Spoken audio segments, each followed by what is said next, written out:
Well, I think it would be really good actually, this referendum, whatever the result, is an impetus for reform, for EU reform, for change.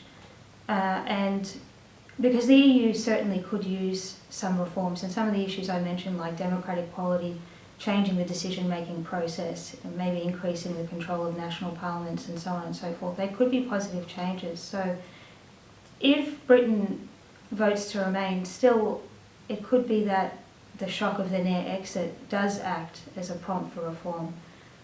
Unfortunately though, the EU can be kind of slow and cumbersome in its processes, so how long that takes, I would hope at the least it sparks a very serious debate, but how long that takes to morph into actual reform.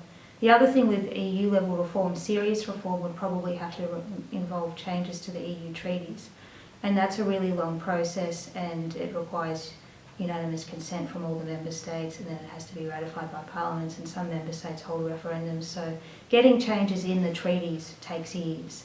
That's not a quick fix. But smaller changes, and I guess a serious debate about the path to bigger changes about the EU's future, that could be prompted, I think, presuming there's goodwill on both sides. I mean, I suppose that a more negative scenario would be if Britain votes to remain, but still the whole fact of the referendum and the campaign generates ill will between Britain and its European partners. That would be a more negative scenario. I think for good or right or wrong, I think in many circles, not only in the EU itself in Brussels, but also around European governments and nations, Britain is considered to be the odd one out.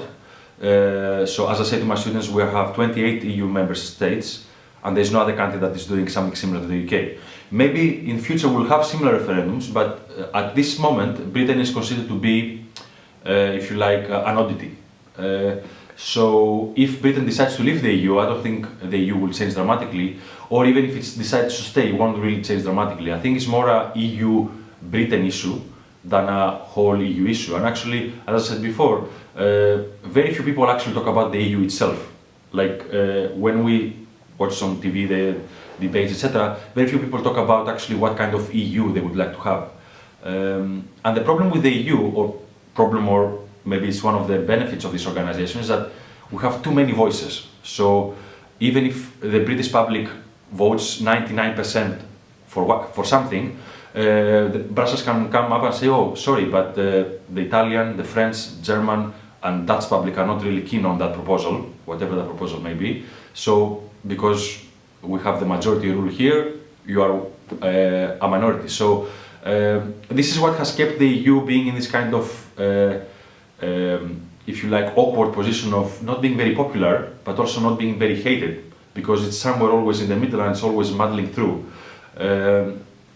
So I would say no, that I would say it's a predominantly British affair, the referendum.